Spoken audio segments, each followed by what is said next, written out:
এই বছরের আরামবাগ গ্রন্থমেলা শুরু হয়ে গেছে। প্রত্যেক বছরের মতো এবছরও এই মেলা হচ্ছে আরামবাগ জুবলি পার্ক মাঠে। আর রাস্তায় অনেক দূর আগে থেকেই রয়েছে জমজমাট আলোকসজ্জা। আর এই হলো মেন গেট। ভেতরের পরিবেশও বেশ ভালো, একদম ঠেলাঠেলি নেই, ভিড়ও নেই তেমন।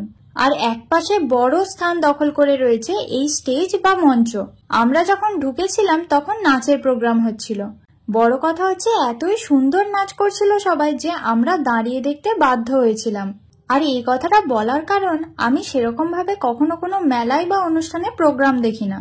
আর দেখুন, এত কথার মাঝে আমি আপনাদের এখনো এটাই জানাতে ভুলে গেছি যে মেলাটা কবে পর্যন্ত হবে। তো এই মেলাটা হবে 11 থেকে 19 জানুয়ারি। আর এই মেলাটা ভালো লাগার কারণ ভিড় থাকে না।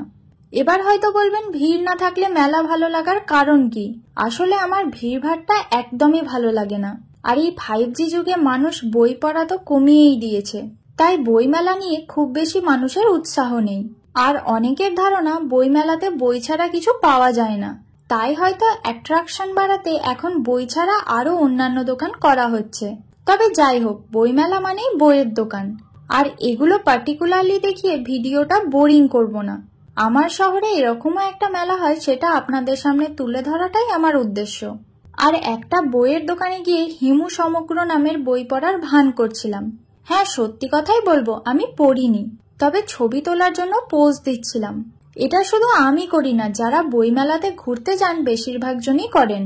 তারপর কলকাতা জিপসি সিটি নামের একটা বই দেখছিলাম, যেটা কিন্তু সত্যিই একটু পড়েছিলাম, কারণ অজানাকে জানার ইচ্ছে আমার বেশ অনেকটাই রয়েছে। বিভিন্ন দোকানে বিভিন্ন রকম বই পাওয়া যাচ্ছিল।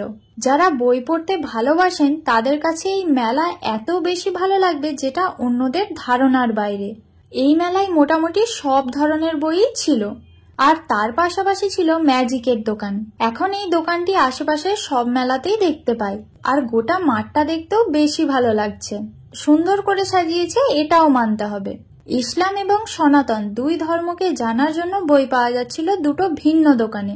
এছাড়াও পাশাপাশি ছিল ভূতের বই সহ আরো অন্যান্য বই। তারপর চোখে পড়ল এই দোকানটা, যেটায় সিনেমা নিয়ে অনেক বই ছিল এবং লেজেন্ডারি কিছু মানুষের ফটো ছিল। আর মাঠের দুদিকে দেখলাম বাইক রাখা আছে অ্যাডভার্টাইজিং এর জন্য। এরপর যাব বাইরের দিকে। যেদিকে ঢুকেছিলাম সেদিকে আর বেরোতে দেওয়া হবে না।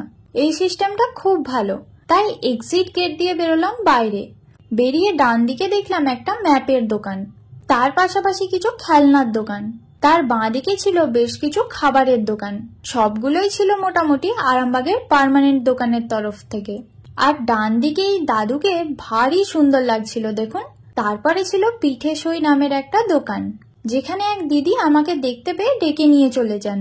ওনার দোকানে ছিল পিঠে, আর উনি কিন্তু আমার ভিডিও দেখেন, তাই উনি ওনার তরফ থেকে একটা রাঙালুর পিঠে আমায় দেন ট্রাই করে দেখার জন্য। আমি এটা খেলাম, কিন্তু কোনো রিভিউ দেব না, কারণ কেউ ইনভাইট করে কিছু খাওয়ালে সেটার ভালো খারাপ বিচার করাটা ঠিক বলে আমার মনে হয় না। ওনার আমার প্রতি এই ভালোবাসাটা সব কিছুর ঊর্ধ্বে। আপনারা এইভাবেই আমাকে ভালোবাসা দিয়ে যান, এইটুকুই চাওয়ার। তারপর যেতে যেতে মেলার কিছু খাবারের দোকান আর লটারির এই দোকান দেখতে পেলাম। তারপর রাস্তায় তো বেশ অনেকগুলোই স্ট্রিট ফুডের দোকান ছিল, তবে পেট একদম ভর্তি, তাই খাওয়া দাওয়া করব না আর। তো এই ভিডিওটা এতটুকুই। দেখা হচ্ছে পরের ভিডিওতে খুব তাড়াতাড়ি।